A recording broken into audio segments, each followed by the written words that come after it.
Hello everyone, welcome in my YouTube channel. आज के इस वीडियो लेक्चर में हम डिस्कस करेंगे कार्बन नैनो ट्यूब्स के बारे में।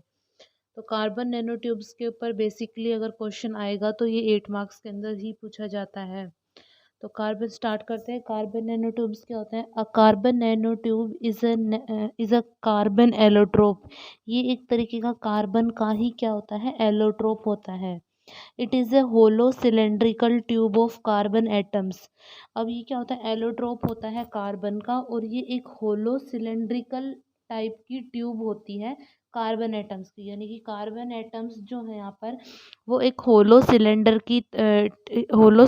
की ट्यूब के उसमें अरेंज होते हैं। ठीक है। Carbon nano tubes is produced by rolling of graphene sheet. Carbon nano tube को किस तरीके से प्रोड्यूस किया जाता है कि जो ग्रेफीन की जो शीट्स आती हैं उन शीट को हम रोल कर देते हैं। Graphene is to dimensional sheet of graphite. Graphene क्या होती है? टू डायमेंशनल शीट होती है ग्रेफाइट की। A carbon nano tube is A hexagonal array of carbon. ये एक हेक्सागोनल एरे ऑफ कार्बन होता है। A carbon nanotube is a hexagonal array of carbon atoms are rolled up into a long thin hollow cylinder। ये एक लंबा पतला एक hollow cylinder होता है जिसमें हम ग्रेफाइट की शीट को फोल्ड करते हैं। Are known for their shape, size and physical properties. को हम इसकी शेप, साइज और फिजिकल प्रॉपर्टी की हेल्प से हम इसको देखते हैं।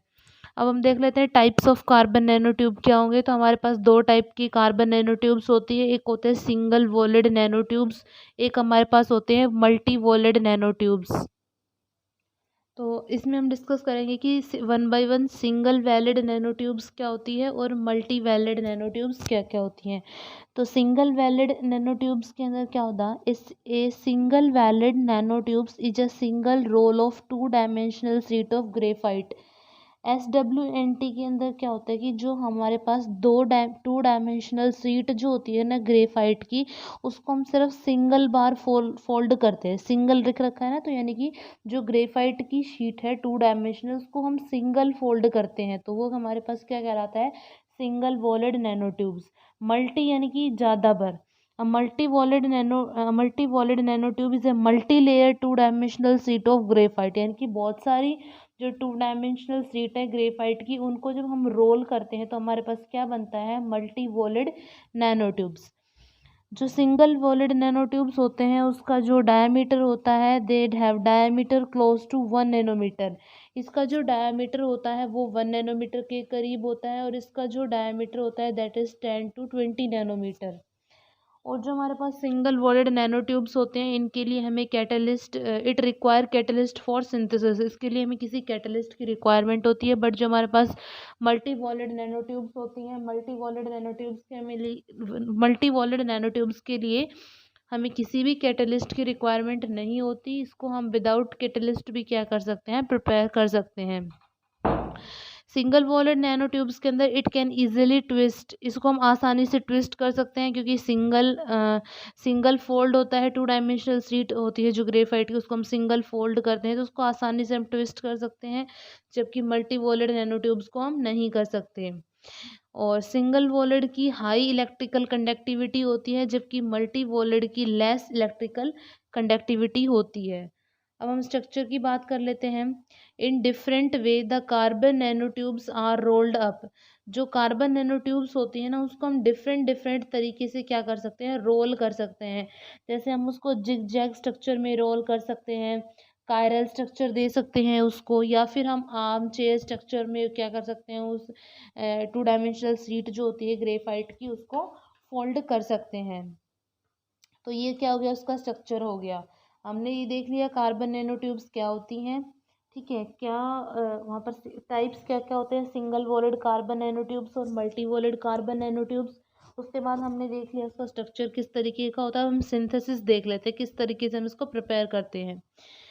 कार्बन नैनो ट्यूब CNT क्या होता है? Carbon nano tubes are synthesised by electrical arc discharge between graphite rod, laser vaporisation of graphite, chemical vapour deposition method. जो कार्बन नैनो ट्यूब्स हैं उनको हम सिंथेसाइज करवाते हैं कि हम क्या करवाते हैं, इलेक्ट्रिकल डिस्चार्ज करवाते हैं। किस किस के बीच में, ग्रेफाइट की रोड्स के बीच में हम या तो इलेक्ट्रिकल डिस्चार्ज करवा दें, या वहाँ पर हम लेज़र वेपोराइजेशन करवा दें, या फिर हम केमिकल वेपर डिपोजिशन मेथड करवा दें। उससे हम क्या प्रिपेयर कर सकते हैं, कार्बन नैनो ट्यूब्स को हम प्रिपेयर कर सकते हैं। आर्क डिस्चार्ज मेथड जो होता है favour the formation of multi valid nano tubes. जो आर्क डिस्चार्ज मेथड होता है ना, वो किसको फेवर करता है, मल्टी वॉलिड नैनो ट्यूब्स को। But if a catalyst is present in graphite, लेकिन हम किसी ग्रेफाइट के अंदर अगर हमने किसी कैटलिस्ट का यूज़ किया है तो वो किसको प्रेफर करता है, SW, single valid nano tubes can be produce. तो उससे क्या होते हैं, यहाँ पर सिंगल वॉलिड नैनो ट्यूब्स यहाँ पे प्रोड्यूस होती हैं। ठीक है, प्रॉपर्टीज़ की अगर हम बात कर लेते हैं तो इसकी हाई थर्मल कंडक्टिविटी होती है, हाई इलेक्ट्रिकल कंडक्टिविटी होती है, हाई टेंसाइल स्ट्रेंथ होती है, फ्लेक्सिबिलिटी हाई होती है, गुड इलेक्ट्रॉन फील्ड एमिटर होता है ये। ठीक है, कार्बन नैनो ट्यूब्स एप्लीकेशंस कहाँ कहाँ पर होंगी इसके, इन फाइबर्स एंड फैब्रिक्स के अंदर यूज़ किया जाता है। Use in air and water filtration, air और वाटर के फिल्टरेशन के अंदर यूज़ किया जाता है।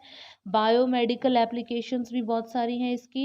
Used for catalyst support, catalyst के सपोर्ट एज अ कैटलिस्ट भी यूज़ किया जाता है, और एनर्जी स्टोरेज के लिए भी हम क्या करते हैं, इसका यूज़ करते हैं। तो ये था हमारा पूरा किसके बारे में, this is overall about carbon nano tubes. अगर इसके रिगार्डिंग आपको कोई प्रॉब्लम हो तो आप मेरे को कमेंट बॉक्स में ज़रूर बताइए। मिलते हैं नेक्स्ट वीडियो में।